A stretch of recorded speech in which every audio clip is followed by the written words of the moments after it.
നമസ്കാരം. ലോകം മറ്റൊരു യുദ്ധത്തിനൊരുങ്ങുകയാണ്. കഴിഞ്ഞ ഏതാനും ആഴ്ചകളായി യുദ്ധസാധ്യത നിലനിന്നെങ്കിലും ഇടയ്ക്ക് യുദ്ധത്തിനുള്ള സന്നാഹങ്ങളൊക്കെ ഒരുക്കുന്നു എന്ന റിപ്പോർട്ടുകൾ പുറത്തു വന്നെങ്കിലും പതിയെ അത് അലിഞ്ഞില്ലാതാവുന്ന കാഴ്ചയാണ് നമ്മൾ കണ്ടതെങ്കിൽ വീണ്ടും യുദ്ധാന്തരീക്ഷം കടുത്തിരിക്കുന്നു. ഇക്കുറി യുദ്ധം ഉറപ്പെന്നാണ് അന്താരാഷ്ട്ര നിരീക്ഷകരുടെ വിലയിരുത്തൽ. അതും ഏതാനും ദിവസങ്ങൾക്കകം അത് ആരംഭിക്കുമെന്ന്. 23 വർഷം മുമ്പ് 2003 കുവൈറ്റിന് മേൽ ഇറാഖ് അധിനിവേശം നടത്തുകയും അമേരിക്കയും സഖ്യകക്ഷികളും ഇറാഖിനെ യുദ്ധം ചെയ്ത് തോൽപ്പിക്കുകയും ചെയ്തതിനു ശേഷം ലോകം കാണുന്ന ഏറ്റവും വലിയ യുദ്ധമായി ഇത് മാറുമെന്നാണ് റിപ്പോർട്ടുകൾ. അതിനിടയിൽ യുക്രൈനും റഷ്യയും തമ്മിലുള്ള യുദ്ധമുണ്ടായെങ്കിലും ആ യുദ്ധം മുമ്പോട്ട് പോകുന്നെങ്കിലും പശ്ചിമേഷ്യ എന്ന് പറയുന്ന ലോകത്തിൻ്റെ സമ്പദ് വ്യവസ്ഥയെ തന്നെ നിയന്ത്രിക്കുന്ന ഗൾഫ് രാജ്യങ്ങളെ ബാധിക്കുന്ന തരത്തിലേക്കുള്ള യുദ്ധം കാൽനൂറ്റാണ്ടിനിടയിൽ ആദ്യമായാവും. യുക്രൈനും റഷ്യയും തമ്മിലുള്ള യുദ്ധം യൂറോപ്പിനെ മാത്രം ബാധിക്കുന്ന ഒരു വിഷയമായിരുന്നെങ്കിൽ ഇത് പശ്ചിമേഷ്യയിലെ മിക്ക രാജ്യങ്ങളെയും ബാധിക്കുന്ന, സാമ്പത്തികമായി മാത്രമല്ല രാഷ്ട്രീയപരമായും ബാധിക്കുന്ന ഒരു യുദ്ധമായി മാറും. കഴിഞ്ഞ വർഷം 12 ദിവസം നീണ്ടുനിന്ന ആക്രമണം ഇറാന് മേൽ അമേരിക്ക നടത്തിയിരുന്നു. അത്തരം സാഹചര്യമല്ല ഇപ്പോഴുള്ളതെന്നാണ് വ്യക്തമാകുന്നത്. ഇതുവരെ ഇറാനെ ആക്രമിക്കുന്ന സാഹചര്യമുണ്ടായാൽ അത് അമേരിക്ക ആണെങ്കിലും ഇസ്രായേൽ ആണെങ്കിലും അത് കൃത്യമായ കാൽക്കുലേഷനോടുകൂടി ഒരാക്രമണവും അതിന് പ്രതികാരമായി തിരിച്ച് പേരിനു വേണ്ടി ഇറാൻ നടത്തുന്ന ഒരാക്രമണവും ആണെങ്കിൽ ഇക്കുറി അങ്ങനല്ലെന്നും അക്ഷരാർത്ഥത്തിലുള്ള യുദ്ധമാണെന്നും ഇരു രാജ്യങ്ങളും ഒരുക്കം ശക്തമാക്കിയിരിക്കുന്നു എന്നുമാണ് റിപ്പോർട്ടുകൾ. അമേരിക്കൻ പ്രസിഡന്റ് ഡൊണാൾഡ് ട്രംപിന് യുദ്ധം വേണമോ വേണ്ടയോ എന്ന കാര്യത്തിൽ ഉണ്ടായ ആശയക്കുഴപ്പമാണ് ഇതിത്രയും നീളാൻ കാരണം. കഴിഞ്ഞ ഏതാനും ദിവസങ്ങളായി യുദ്ധം ഒഴിവാക്കാൻ ട്രംപ് ശ്രമിച്ചിരുന്നു. ട്രംപിൻ്റെ മരുമകനായ ജയേഡ് കുഷ്നറെയും പശ്ചിമേഷ്യൻ പ്രതിനിധി സ്റ്റീവ് വിറ്റ്കോഫിനെയും ചർച്ചയ്ക്ക് വേണ്ടി അയച്ചിരുന്നു. എന്നാൽ ചർച്ച ഒരിടത്തും എത്തിയില്ല. അമേരിക്കയുടെ ഏറ്റവും പ്രധാനപ്പെട്ട ആവശ്യം ഇറാൻ ഇപ്പോൾ നടത്തിക്കൊണ്ടിരിക്കുന്ന ആണവ പരീക്ഷണങ്ങൾ അത് അതേപടി നിർത്തിവെക്കണമെന്നാണ്. എന്നാൽ കൃത്യമായ കരാറുണ്ടാക്കി അതിൻ്റെ ഭാഗമായി നിർത്തിവെക്കുന്നതിനെക്കുറിച്ച് ആലോചിക്കാം. ആദ്യം പ്രാഥമിക നടപടി എന്ന നിലയിൽ അമേരിക്കയുടെ ഇൻജക്ഷൻ ഓർഡർ ഞങ്ങൾക്ക് ബാധകമല്ല എന്ന നിലപാട് ഇറാൻ സ്വീകരിച്ചു.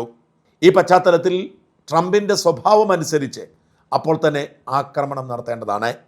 എന്നാൽ പശ്ചിമേഷ്യയിൽ ഒരു പുതിയ യുദ്ധമുഖം തുറക്കുന്നത് ദൂരവ്യാപകമായ പ്രത്യാഘാതങ്ങൾ ഉണ്ടാക്കുമെന്നും സമ്പദ് വ്യവസ്ഥകളെയൊക്കെ ബാധിക്കുമെന്നും സൗദി അറേബ്യയും ഖത്തറും UAEയും അടക്കമുള്ള അമേരിക്കയുമായി സൗഹൃദത്തിലുള്ള രാജ്യങ്ങളുടെ നിലപാടിനെ പോലും ബാധിക്കുമെന്നും അതുകൊണ്ട് കരുതലോടുകൂടി മാത്രം മതി ഏത് തീരുമാനവും എന്ന് തീരുമാനിച്ച് ട്രംപ് ചർച്ചകളിലായിരുന്നു. ഈ ദിവസങ്ങളിൽ ട്രംപ് തൻ്റെ ഉപദേഷ്ടാക്കളോടും തൻ്റെ പ്രതിരോധ ഉദ്യോഗസ്ഥ വൃന്ദത്തോടുമൊക്കെ വേണമോ വേണ്ടയോ എന്ന തരത്തിലുള്ള ചർച്ചകൾ നടത്തി. ട്രംപിന് വേണമെന്നോ വേണ്ടെന്നോ നിലപാടില്ല എന്നാണ് CNN റിപ്പോർട്ട് ചെയ്യുന്നത്. യുദ്ധം നടത്തിയാൽ എന്തു സംഭവിക്കും, നടന്നില്ലെങ്കിൽ എന്ത് സംഭവിക്കും എന്നതിനെക്കുറിച്ചും നടത്തിയാൽ എങ്ങനെ കൈകാര്യം ചെയ്യേണ്ടി വരും, ഏത് തരത്തിലുള്ള പ്രതിരോധം ഇറാൻ ഉണ്ടാക്കുമെന്നതിനെക്കുറിച്ചുമൊക്കെ ചർച്ച നടത്തിക്കൊണ്ടിരിക്കുന്നു. എന്നാൽ അന്തിമ തീരുമാനം എടുത്തു കഴിഞ്ഞെന്നും ഈ ദിവസങ്ങളിൽ തന്നെ ആക്രമണം ഉണ്ടാവുമെന്നും CNN ഇന്നലെ രാത്രിയിൽ റിപ്പോർട്ട് ചെയ്തു. CNN ഉദ്ധരിച്ചുകൊണ്ട് ലോകമാധ്യമങ്ങളൊക്കെ പറയുന്നു യുദ്ധം ആസന്നമായിരിക്കുന്നു. ഈ വീക്കെൻഡിൽ തന്നെ, അതായത് ഈ ശനിയോ ഞായറോ തന്നെ യുദ്ധമുണ്ടായാൽ പോലും അത്ഭുതപ്പെടേണ്ടതില്ല എന്ന്. വലിയ സന്നാഹമാണ് അമേരിക്ക ഒരുക്കിയിരിക്കുന്നത് എന്ന് വാർത്തകൾ സൂചിപ്പിക്കുന്നു.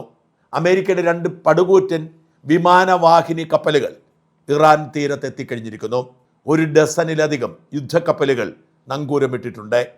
ഏതാണ്ട് 185 കാർഗോ യുദ്ധവിമാനങ്ങൾ ചരക്ക് നീക്കവുമായി അമേരിക്കയിലെ മാത്രമല്ല യൂറോപ്പിലെയും അമേരിക്കയുടെ സൈനിക താവളങ്ങളിൽ നിന്നും നീങ്ങിയതായി റിപ്പോർട്ടുകളുണ്ട്.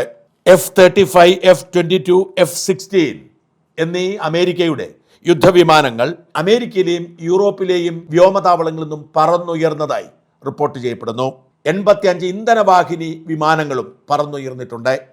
എന്ന് വെച്ചാൽ യുദ്ധവിമാനങ്ങൾക്ക് ഇന്ധനം നിറയ്ക്കാനുള്ള 85 ഇന്ധന വിമാനങ്ങളും പശ്ചിമേഷ്യയിലേക്ക് നീങ്ങിയിരിക്കുന്നു. ഹവാലിയിലെ മാത്രമല്ല ജപ്പാനിലെയും ജർമ്മനിയിലെയും അമേരിക്കൻ സൈനിക താവളങ്ങളിൽ നിന്നും സൈനിക നീക്കം ആരംഭിച്ചതായി CNN റിപ്പോർട്ട് ചെയ്യുന്നു. ഇതിനിടയിലാണ് ഇറാൻ ഹോർമൂസ് കടലിടുക്ക് അടച്ചതുമായി ബന്ധപ്പെട്ട റിപ്പോർട്ടുകൾ പുറത്തേക്ക് വരുന്നത്. 80കളിൽ ഇറാൻ ഇറാഖ് യുദ്ധം നടന്നപ്പോൾ വലിയ ആക്രമണം ഹോർമൂസ് കടലിടുക്കിൽ സംഭവിച്ചിരുന്നു. ചരക്ക് ഗതാഗതത്തെ അത് ബാധിച്ചിരുന്നു. കഴിഞ്ഞ വർഷം അമേരിക്കയും ഇസ്രായേലും ഇറാൻ്റെ ആണവ കേന്ദ്രങ്ങൾക്ക് മേൽ ആക്രമണം നടത്തിയപ്പോൾ പോലും ഹോർമുസ് കടലിടുക്ക് അവർ നിയന്ത്രിച്ചിരുന്നില്ല. എന്നാൽ കടലിടുക്ക് അടച്ച് സൈനിക പരീക്ഷണവുമായി ഇറാനും രംഗത്തെത്തിയിട്ടുണ്ട്. ലോകത്തെ ചരക്ക് ഗതാഗതത്തിൻ്റെ ഏതാണ്ട് 20% നടക്കുന്നത് ഹോർമുസ് കടലിടുക്കിലൂടെയാണ്. ഇത് വലിയ തോതിൽ എണ്ണ പ്രതിസന്ധിക്കും ചരക്ക് ഗതാഗതത്തിനും തടസ്സമായി മാറും. അമേരിക്ക ഒറ്റയ്ക്കല്ലെന്നും ഇസ്രായേലിൻ്റെ സഹായത്തോടെയാണ് യുദ്ധം ആരംഭിക്കാൻ പോകുന്നതെന്നുമാണ് റിപ്പോർട്ടുകൾ. ഇസ്രായേലിൻ്റെ അതിശക്തമായ സമ്മർദ്ദം അമേരിക്കയുടെ മേൽ യുദ്ധം ആരംഭിക്കാനുണ്ടായിരുന്നു. എന്നാൽ സൗദി അറേബ്യയും ഖത്തറും അടക്കമുള്ള അമേരിക്കയുടെ ഗൾഫിലെ സഖ്യകക്ഷികൾ അതൃപ്തരും അസംതൃപ്തരുമാണ്. ഇത്തരമൊരു യുദ്ധം എണ്ണ വിപണിയെ ബാധിക്കുമെന്നും പശ്ചിമേഷ്യയുടെ മൊത്തം വികസനത്തെ തകിടം മറിക്കുമെന്നും അവർ ആശങ്കപ്പെടുന്നു.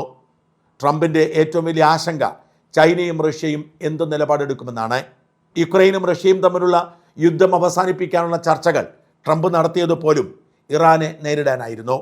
എന്നാൽ യുക്രൈനുമായുള്ള യുദ്ധം അവസാനിപ്പിക്കണമെങ്കിൽ യുക്രൈൻ്റെ 4 പ്രവിശ്യകൾ വെട്ടുതരണമെന്ന പിടിവാശിയിൽ തന്നെയാണ് റഷ്യ. ഇക്കാര്യത്തിന് വഴങ്ങൂ, അല്ലാതെ മറ്റൊരു വഴിയുമില്ല എന്ന് ട്രംപ് യുക്രൈൻ പ്രസിഡന്റിനോട് ആവശ്യപ്പെട്ടെങ്കിലും പ്രസിഡന്റ് വഴങ്ങുന്നില്ല. അതുകൊണ്ട് തന്നെ പശ്ചിമേഷ്യൻ യുദ്ധം ആരംഭിച്ചാൽ റഷ്യ ഇറാനെ സഹായിച്ചേക്കുമോ എന്ന ആശങ്കയാണ് ട്രംപിൻ്റെ ഉറക്കം കെടുത്തുന്നത്. റഷ്യ മാത്രമല്ല, ചൈനയും ഇറാനെ സഹായിച്ചാൽ അതൊരു ലോകമഹായുദ്ധമായി മാറിയെന്ന് വരാം. ഇന്ത്യയെപ്പോലുള്ള രാജ്യങ്ങൾക്ക് നിഷ്പക്ഷത പാലിച്ച് മാറി നിൽക്കാനേ കഴിയൂ. ഇതൊക്കെ ഒഴിവാക്കാൻ വേണ്ടിയായിരുന്നു ഇറാനിൽ ആഭ്യന്തര കലാപത്തിന് അമേരിക്ക പിന്തുണ കൊടുത്തത്.